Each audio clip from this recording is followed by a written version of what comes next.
வாழ்த்துகிறேன். நாம் கர்த்தருடைய வாழ்த்து நாம் கேட்க போகிறோம். அதற்கு முன்பாக நான் ஏற்கனவே சொன்ன மாதிரி நீங்கள் தொடர்ந்து இந்த ஊழியர்களுக்கு ஜெபிக்கணும். ஆண்டுடைய கிருபையினால் இப்போ நம்பிக்கை டிவியில் செவ்வாய்க்கிழமை காலையில் 7 மணிக்கு பேசுகிறேன். நம்பிக்கை டிவியில் செவ்வாய்க்கிழமை காலையில் 7 மணிக்கு பேசுகிறேன். மறு ஒலிபரப்பு விழாக்கிழமை 2 மணிக்கு மறு ஒலிபரப்பு செய்கிறாங்க. பாருங்கள், மற்றவர்களுக்கு சொல்லுங்கள். ஆண்டு நம்ம மகிமைப்படட்டும், ரட்சிக்கப்படட்டும். 3 மாதத்துக்கு ஒரு முறை மேகசின் வெளியிடுகிறோம். அதனால் தொடர்ந்து இந்த ஊழியங்களுக்காக நீங்கள் ஜெபித்து கொள்ளுங்கள். நீங்கள் ஜெபிக்கும் போது கர்த்தர் நல்லா சுகம் கொடுப்பார். இன்னும் அநேக இடங்களுக்கு கர்த்தருடைய நாமத்தை நான் சொல்ல முடியும். அதனால் நீங்கள் சொல்லும் போது எனக்காக ஜெபிக்கிற தேவமணி நிறைய பேர் இருக்கிறீங்க. தொடர்ந்து இங்கே ஜெபித்து கொள்ளுங்கள். கர்த்தர் உங்களை ஆசீர்வதிப்பார். இந்த நாளில் நாம் கர்த்தருடைய வார்த்தை நாம் கேட்க போகிறோம். 1 சாமுவேல் 17ஆம் அதிகாரம் 55ஆம் வசனத்தை சத்தமாக வாசிக்க கேட்போம். 1 சாமுவேல் 17ஆம் அதிகாரம் 55ஆம் வசனம். தாவீது பெலிஸ்தனுக்கு எதிராக புறப்பட்டு போகிறதை சவுல் கண்டபோது அவன் சேனாதிபதியாக அப்னோரை பார்த்து அப்னோரே இந்த வாலிபன் யாருடைய மகன் என்று கேட்டான். இந்த வாலிபன் யாருடைய மகன் என்று கேட்டான். அதற்கு அப்னோர் ராஜாவே எனக்கு தெரியாது என்று உம்முடைய ஜீவனை கொண்டு சொல்கிறேன். அல்லேலூயா. இந்த நாளில வாலிபர்கள் குறித்து கர்த்தருடைய வார்த்தை நாம் கேட்க போகிறோம். வேதத்தில் உள்ள வாலிபர்கள் குறித்து நம்ம பார்க்க போகிறோம். தாவீது பார்த்து கேட்கிறப்ப சவுல், இந்த வாலிபன் யார்? இவன் இளைஞனா இருக்கிறான். இவன் இந்த கோலியாத்தை அவனை கீழே தள்ளி இவன் இந்த இளம் வயதிலே அந்த யுத்தத்தில் அவனை ஜெயிச்சான். இந்த சிறு வயது முதற்கொண்டு இவனுக்கு இப்பேற்பட்ட அந்த வல்லமை எப்படி வந்தேன்னு சொல்லி சவுலே ஆச்சரியப்படுறாள். ஏன்னா தாவீது அவன் பராக்கிரமசாலி கிடையாது. அவன் ஆடு மேய்த்து கொண்டிருந்தான். அப்படி ஆடு மேய்த்து கொண்டிருந்த அந்த வாலிபனை கொண்டு கர்த்தர் அவனை எடுத்து பயன்படுத்தினார். அவனை ஒரு ராஜாவாக ஏற்படுத்தினார். தாவீது பாருங்க, அவனுக்கு நிறைய உபத்திரங்கள், எவ்வளோ பாடுகள். அவனுடைய சொந்த மாமனாரே அவரை கொலை பண்ண சொல்லி தேடிக்கொண்டிருந்தாப்புல. அவனுடைய வாழ்க்கையில் பார்த்தீங்கன்னா நிறைய பாடுகள், நிறைய உபத்திரம். ஆனாலும் கர்த்தர் அவனோடு கூட இருந்தார். அவனை ஒரு ராஜாவாக உயர்த்தினார். கர்த்தர் அவனை ஆசீர்வதித்தார். அந்த தாவீதை பார்த்து தான் இவர் யார் என்று சொல்லி சவுல் கேட்கிறாப்புல. 1 சாமுவேல் 17ஆம் அதிகாரம் 58ஆம் வசனத்தில், அப்போ சவுல், வாலிபனே நீ யாருடைய மகன் என்று அவனை கேட்டதற்கு தாவீது, நான் பெத்லேகம் ஊரானாய் இருக்கிற உம்முடைய அடியானாகிய ஈசாயின் மகன் என்று சொல்றப்ப. அப்போ அவன் சொல்றான், நான் பெத்லேகம் ஊரானாய் இருக்கிற ஈசாயுடைய மகன் என்று அவர் சொல்றப்ப. அந்த தாவீது தான் கர்த்தர் அவனை எடுத்து பயன்படுத்தினார். ஒரு ராஜாவாக அவரை ஏற்படுத்தினார். யாத்திராகமம் 33ஆம் அதிகாரம் 11ஆம் வசனம், ஒருவன் தன் சிநேகிதனோடு பேசுவது போல கர்த்தர் மோசையோடு முகமுகமாய் பேசினார். பின்பு அவன் பாளையத்துக்கு திரும்பினான். நூனின் குமாரனாகிய யோசுவா என்னும் அவனுடைய பணிவிடக்காரனாகிய வாலிபன் ஆசாரிப்பு கூடாரத்தை விட்டு பிரியாதிருந்தான். மோசையோடு கூட ஒரு வாலிபன் இருக்கிறபல அவர் தான் யோசுவா. அந்த யோசுவா பாருங்க, யோசுவாக்குள்ள ஒரு பயம் இருந்தது. இந்த மோசே இறந்து போயிட்டப்பல, இனிமேல் நான் எப்படி இந்த ஊழியத்தை வழிநடத்த போகிறேன், இந்த இஸ்ரேல் ஜனங்களை எப்படி நான் வழிநடத்த போகிறேன், அவனுக்குள்ள ஒரு பயம் இருந்தது. நீங்கள் யோசுவா 1ஆம் அதிகாரத்தில் நீங்கள் படித்து பார்த்தீங்கன்னா வேதவசனம் சொல்லுது, நான் மோசையோடு இருந்தது போல நான் உன்னோடு நானே இருப்பேன் என்று சொல்கிறப்ப. அப்போ அந்த யோசுவா அவர்தான் மோசேக்கு அப்புறம் அந்த இஸ்ரேல் ஜனங்களை வழிநடத்தி கொண்டு வந்தாப்புல. கர்த்தரின் பெட்டகம் தோள் மேலே, கல்வாரி நாயகன் நமக்குள்ளே. கர்த்தரின் பெட்டகம் தோள் மேலே, கல்வாரி நாயகன் நமக்குள்ளே. சுமந்திடுவோம் இயேசுவின் நாமம், சொல்லிடுவோம், சுவிசேஷம் சுமந்திடுவோம், இயேசுவின் நாமம் சொல்லிடுவோம், சுவிசேஷம். கர்த்தரின் பெட்டகம் தோள் மேலே, கல்வாரி நாயகன் நமக்குள்ளே. கர்த்தரின் பெட்டகம் தோள் மேலே, கல்வாரி நாயகன் நமக்குள்ளே. யோர்தான் நதியும் விலகியது,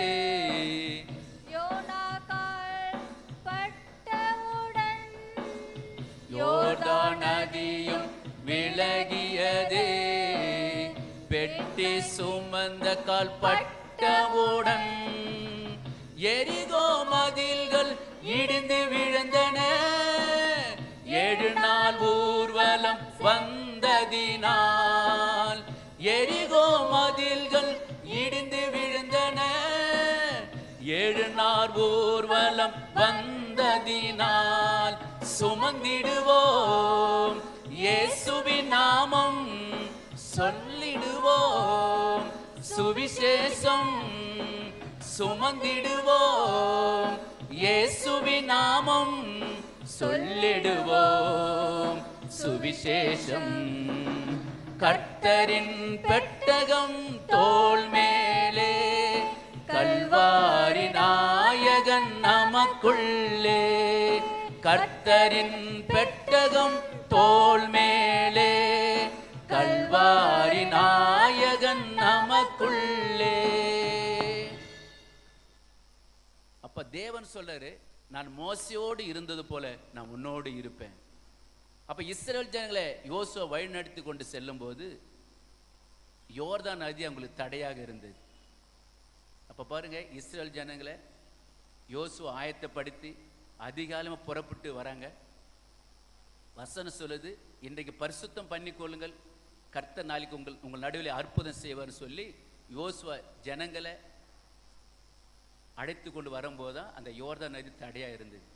அப்ப பாருங்க, உடன்படிக்கை பெட்டியை ஆசாரிகள் சுமந்து கொண்டு முன்னாடி போறாங்க, பின்னாடி ஜனங்க வராங்க. அந்த யோர்தான் நதியில இஸ்ரேல் ஜனங்கள் ஒரு ஆசாரிகள் கால் வைத்த மாத்திரமே அந்த தண்ணீர்ல நீர்க்குவியலாக மாறின என்று சொல்லப்பட்டுக்குது. கவனிங்க, ஒரு பெரிய அற்புதம் அந்த இடத்துல செஞ்சார். அது காரணம் யோசுவா என்கிற அந்த வாலிபன் மோசையோடு கூட இருந்தான். கர்த்தர் சொல்லுகிறபடி நடந்தான். கர்த்தர் அவனை கொண்டு பெரிய காரியம் செய்தார்.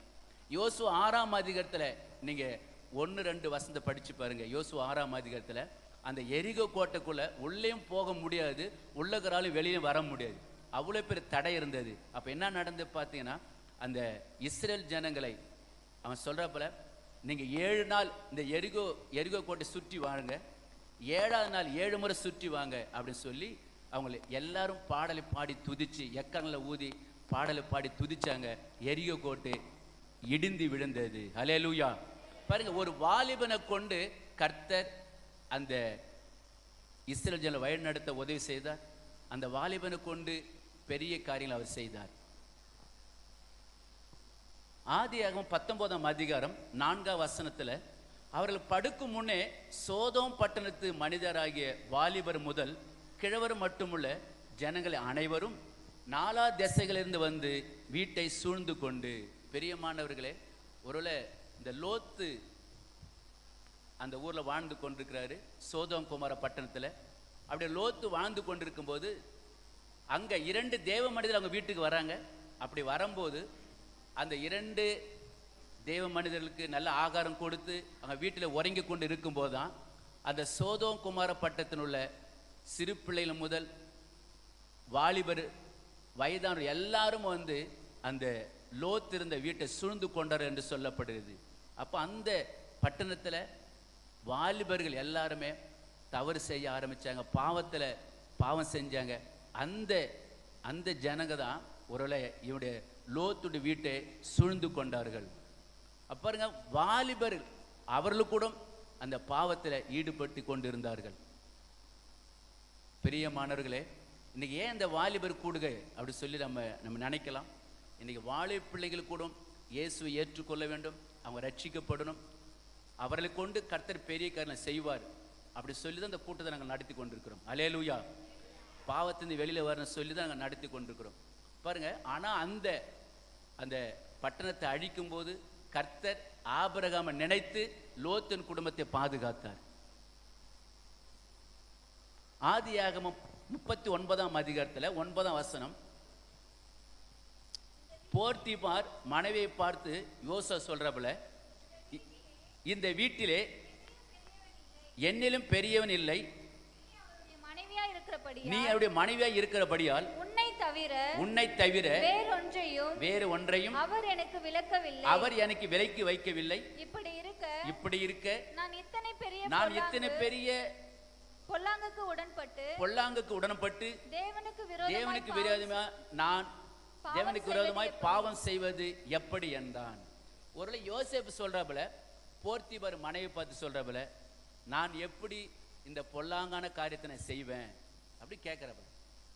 ஏன்னா அவன் சொல்றான், அந்த போர்த்திபார் மனைவி சொல்றாங்க, யாருமே இல்லை, நாம தான் இருக்கிறோம் அப்படி சொல்லி அவங்க மனைவி சொல்லும் போது அவன் சொல்றான், இந்த பொல்லாங்கான காரியத்தை நான் செய்ய மாட்டேன் அப்படின்றாப்புல.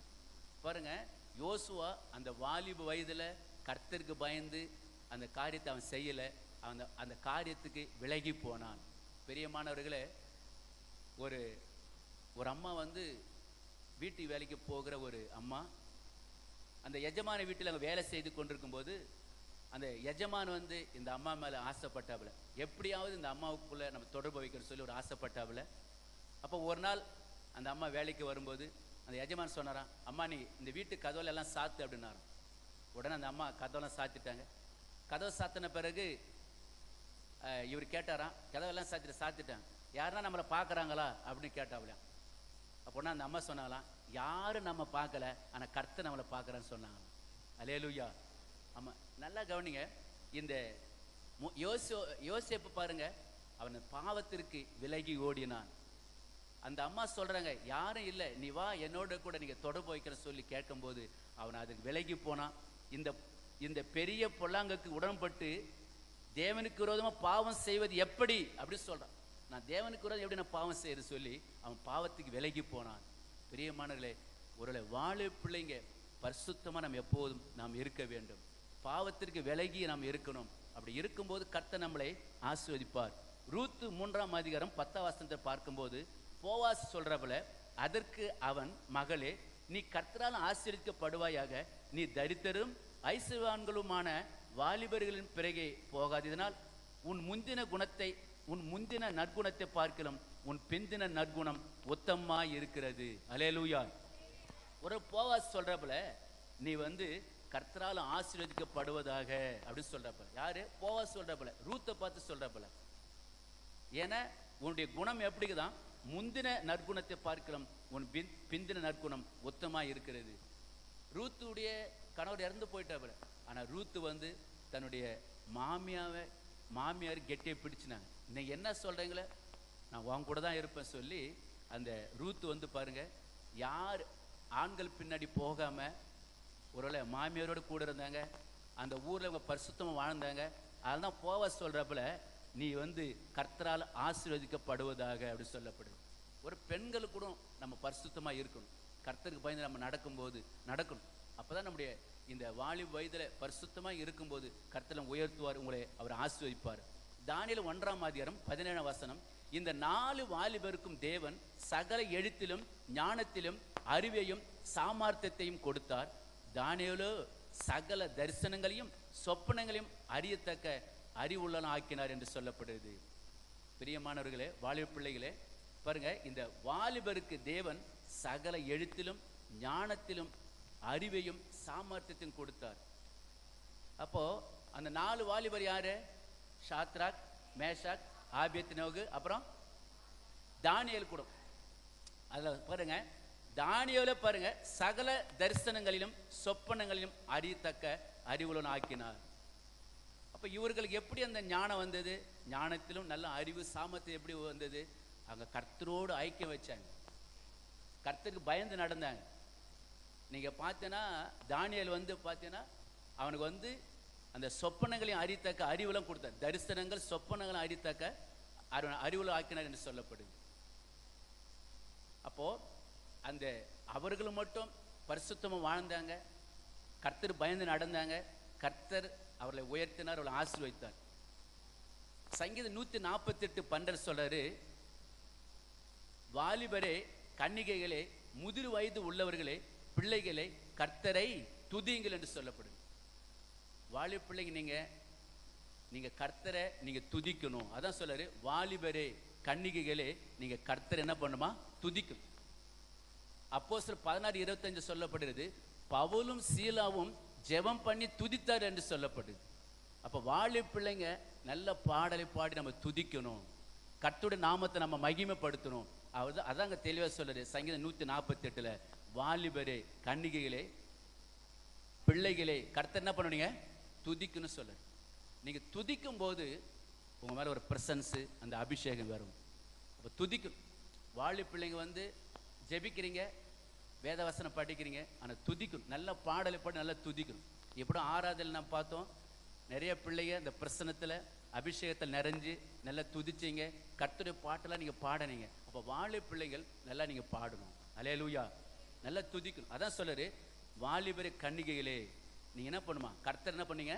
துதிக்கணும். நான் திருவண்ணாமலையில் சாரோன் என்கிற அந்த போடியில் படித்தேன். போடியில் படித்து முடித்த பிறகு அந்த ஸ்கூல்லே என்னை மெக்கானிக்கு படிக்க வச்சாங்க, டிப்ளமோ மெக்கானிக்காக. அதை முடித்த பிறகு திருக்கோவிலில் தான் கடை வச்சுருந்தேன். கடை வைத்து கொண்டு இருக்கும்போது அப்போ நான் சும்மா இருக்கிற டைமில் சினிமா பாட்டு பாட ஆரம்பிப்பேன். கடையில் கடையை 6 மணிக்கு மூடிட்டு சாயங்காலத்தில் சினிமா பாட்டு பாட போயிடுவேன். இப்படியாக ஒரு 5 வருஷமா சினிமா பாட்டு தான் பாடிக்கொண்டிருந்தேன். 5 வருஷமா கர்த்தரை துதிக்கல, சினிமா பாடல் தான் பாடிக்கொண்டிருந்தேன். ஆனா பாருங்க, என்னுடைய கடையில் பாருங்க, ஒரு வியாபாரம் இல்லை, நஷ்டம் வரும். பாட்டு கச்சேரி போனாலும் ஒரு சந்தோஷம் இருக்காது, ஒரு நிம்மதி இருக்காது. பாட்டு பாடி முடிச்ச பிறகு எங்களுக்கு தேவையான அந்த எப்படி சொல்றேன்னா மதுபானங்களை எங்களுக்கு கொடுப்பாங்க. அதை நாங்கள் பாட்டுக்கறி முடித்த பிறகு இரவு முழுதும் குடிச்சுன்னு இருப்போம். அந்த நேரம் மட்டும் சந்தோஷமாக இருக்கும், வீட்டுக்கு போன பிறகு ஒரு நிம்மதி இருக்காது. அப்போ இந்த வாலிப வயதில் நான் கர்த்தரை துதிக்காமல், கர்த்தரை பாட்டு பாடாமல் சினிமா பாட்டு தான் பாடிக்கொண்டு இருந்தேன். ஆனால் ஒரு நிம்மதி இருக்காது, வீட்டுக்கு போனால் சண்டை வரும், வீட்டுக்கு போனால் ஒரு சமாதானம் இருக்காது. ஆனால் கர்த்தரை என்னை தொட ஆரம்பித்தார். என்ன ஆச்சுன்னா, என்னுடைய மனைவி என்னை விட்டு போயிட்டாங்க. அப்போ 5 வருஷமா அப்போ நான் ஆண்டு சமூகத்தில் இது ஏன் இதெல்லாம் நடக்குது, ஏன் இவ்வளோ கஷ்டம் வருது அப்படி சொல்லும் போது தான் ஆண்டு சமூகத்தில் நான் ஜெபிக்க ஆரம்பித்தேன். ஒரு பாரம்பரிய கிறிஸ்தனாக இருந்து சரியாக கர்த்தரை தேடாமல் இருந்தேன். அப்போ அழுது ஜெபிக்க ஆரம்பித்தேன். ஜெபித்த பிறகு கர்த்தர் அவங்க வீட்டுக்கு போனவங்கள தன்னால் வர வச்சார். அப்புறம் கர்த்தர் என்னோட பேச ஆரம்பித்தார். நீ இந்த பாடலை விடணும் அப்படின்னு சொல்லிட்டு அதிலேருந்து வெளியில் கொண்டு வந்தாப்புல. கடைசியில் நான் அந்த சினிமா பாட்டு பாடிக்கொண்டு எங்கள் டீம் எல்லாரையும் ஏசாமி பாட்டை பாட வைக்கிறோம், எல்லாம் மாற்றிட்டேன். நான் ஒரு அலையே சொல்லுவோமா. அப்போ கர்த்தரை பாடாமல் இருந்தேன், கர்த்தரை துதிக்காமல் இருந்தேன். ஆனால் கர்த்தரை என்னை தொட்டார். அப்புறம் எல்லாரையும் அவங்கள அந்த மியூசிக் வாசிரியர் எல்லாரையுமே கடவுளுக்குள்ள நான் கொண்டு வந்தேன். பெரிய மாணவர்களே, நீங்கள் துதிக்கும் போது நீங்கள் துதிச்சு பாருங்க, நிறைய அற்புதத்தை நீங்கள் பார்ப்பீங்க. துதிக்க துதிக்க துதிக்க துதிக்க துன்பம் மாறுதே, ஜெபிக்க ஜெபிக்க ஜெபிக்க ஜெபிக்க ஜெயம் கிடைக்குதே. துதிக்க துதிக்க துதிக்க துதிக்க துன்பம் மாறுதே, ஜெபிக்க ஜெபிக்க ஜெபிக்க ஜெபிக்க ஜெயம் கிடைக்குதே. துதிக்கிறோம் தூயவரே, ஜெபிக்கிறோம் ஜெயம் தருபவரே. துதிக்கிறோம் தூயவரே, ஜெபிக்கிறோம் ஜெயம் கொடுப்பவரே. பவுலும் சீலாவும் துதிக்கையிலே கட்டுகள் அறுத்து கதவு திறந்து விடுதலை கொடுத்தீர். பவுலும் சீலாவும் துதிக்கையிலே கட்டுகள் அறுத்து கதவு திறந்து விடுதலை கொடுத்தீர். கூட இருப்பீர் ஐயா, கூட இருப்பீர், கூட இருப்பீர் ஐயா, கூட இருப்பீர். துதிக்கிறோம் தூயவரே, போற்றுகிறோம், துதி செலுத்துகிறோம். பாட்டு கச்சேரி விட்டுட்டு வெளியில் வந்துட்டேன். முழுசாக நான் இனிமேல் சினிமா பாட்டு பாட மாட்டேன்னு சொல்லிட்டு வெளியில் வந்துட்டேன். வெளியில் வந்த பிறகுதான் சாத்தான குலத்தில் 15,000க்கு கச்சேரி புக் ஆகுது.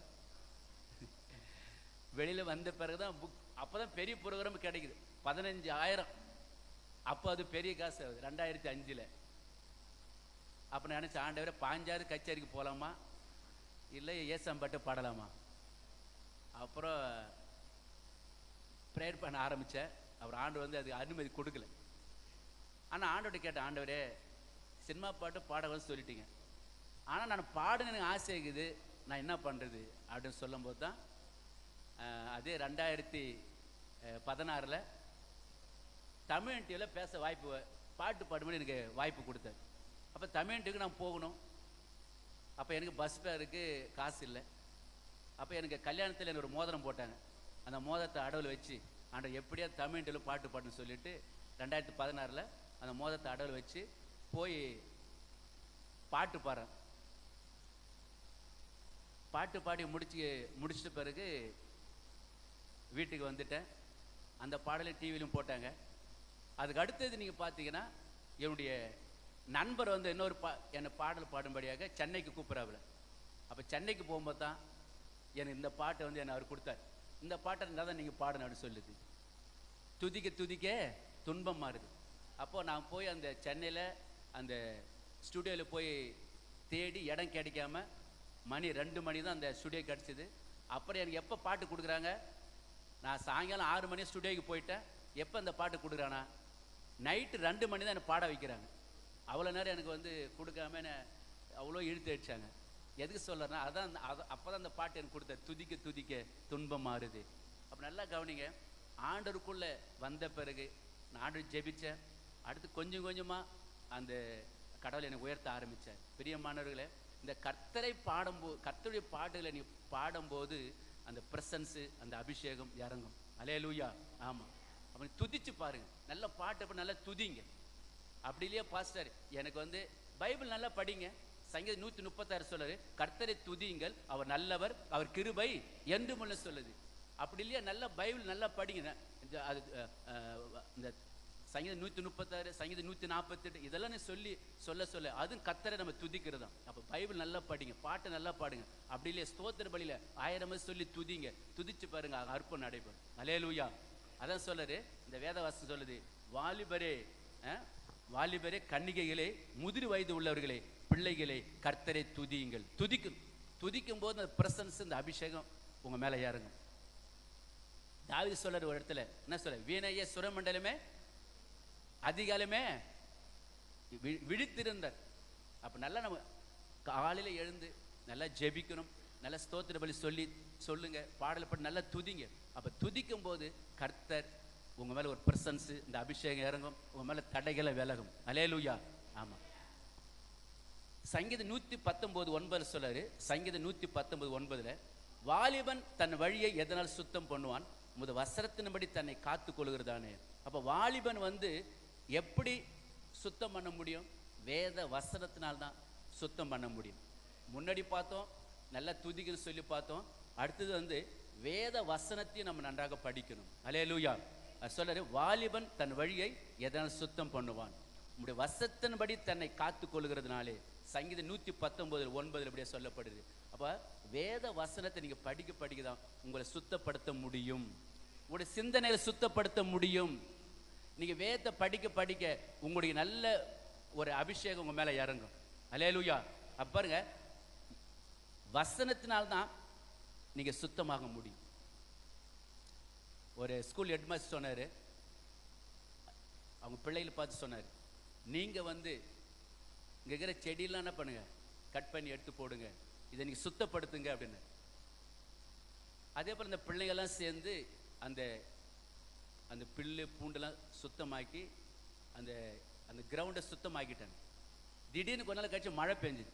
மழை பெஞ்ச பிறகு மறுபடியும் எல்லாம் முளைக்க ஆரம்பிச்சிச்சு, மெடனாச்செல்லாம் முளைக்க ஆரம்பிச்சு. அப்போ அவர் சொன்னாரா, இது மழை பெய்தார முளைக்குது, இது வேரோட என்ன பண்ணுங்க, நீங்க வேரோட பிடுங்கி எடுத்து சுட்டி அரிச்சு சொன்னார். அதே போல் எல்லாம் எங்க இருக்கிற அந்த செடியில் இருக்கிற எல்லாம் வேரோடு பிடுங்கி அதை சுட்டி எரிச்சங்க என்று சொல்லப்படுது. பிரியமானவர்களே, வாலிப பிள்ளைகளே, வேத வசனத்தின்படி தான் உங்களை சுத்தப்படுத்த முடியும். அல்லேலூயா. வேத வசனம். அப்ப பாருங்க, ஏன் இதை சொல்ல வரேன்னா, நீங்க அந்த முழுசா அதுலேருந்து வெளியில வரணும், அந்த பாவத்துக்கு வெளியில வரணும் அப்படின்னு சொன்னா, நீங்க வேத வசனத்தை நீங்க படிச்சாதான் நீங்க சுத்தமாக முடியும். அல்லேலூயா. ஒரு கிணறு இருக்குதுன்னா அந்த கிணத்துல பாருங்க, நிறைய ஒரு சில கிணறை பார்த்தீங்கன்னா கிணத்தை சுத்திரும் மரம்லாம் முளைஞ்சிருக்கும், சின்ன சின்ன மரம்லாம் முளைஞ்சிருக்கும். ஆனால் அந்த மரத்தை அதை சுற்றி வெட்டி எடுத்த பிறகுதான் அந்த மரம் எப்படி இருக்கணுமா, நல்லா சுத்தமாக, அந்த கிணறு சுத்தமாக இருக்கும். அதே போல தான் நீங்கள் வேத வசனத்தை படிக்க தான் நீங்கள் சுத்தமாக முடியும். அல்லேலூயா. வேத வசனம் எல்லாம் படிக்கும். இப்போ ஏற்கனவே சொன்ன மாதிரி அதை சுட்டி எரிக்கணும். அது அந்த வேரோட பிடிச்சி சுட்டி எரிச்சனால மறுபடியும் அந்த இடத்துல செடி முளையல. அதான் ரோமர் 8:13 சொல்றாரு. ரோமர் 8:13 ஆவினால் தான் சரீரத்தின் செய்யலாம் முடியுமா, அழிக்க முடியும் சொல்லாரு. அப்போ வேத வசனத்தை நீங்க படிச்சு நீங்க நல்லா பரிசுத்தம் நிறைஞ்சு ஜெபிக்கும் போது அது ஒரு எப்படி அந்த செடியை வேரோடு பிடுங்கி எரிச்ச பிறகு அந்த இடத்துல மறுபடியும் வளரல. இப்போ வேத வசனத்தை சொல்லி நீங்க படிச்சு ஜெபிக்கும் போது, பரிசுத்தம் நிறைஞ்சு ஜெபிக்கும் போது ஒரு அந்த கிரிகெல்லாம் அழிக்கப்படும். கர்த்தர் உங்களை உயர்த்துவார், உங்களாய் அவர் ஆசீர்வதிப்பார். பிளஸ் இங்க 12:1 சொல்றாரு, நீ உன் வாலிப பிரயாசத்திலே உன் சிருஷ்டிகர் நினை, தீங்கு நாட்கள் வருவதற்கு முன்னும் எனக்கு பிரியமானவைகளே அல்ல என்று நீ சொல்லும் வருஷங்கள் சேராதற்கு முன்னோடு சொல்லப்படுது. பாருங்க, பிரசிங்க 12:1 சொல்றாரு, நீ உன் வாலிப பிரயாசத்தில் உன் சிருஷ்டிகரை நினை அப்படி சொல்லு. அப்ப வாலிப வயதுல யாரை நினைக்கணுமா, சிருஷ்டிகரை, நம்ம படைத்தவரை நினைக்கணும். நீங்க ஒரு சிலரை பார்த்தீங்கன்னா சின்ன வயசா இருக்கும்போது கர்த்தரை தேடுவாங்க, அதை விட்டு வயதான பிறகு கர்த்தரை தேடுவாங்க.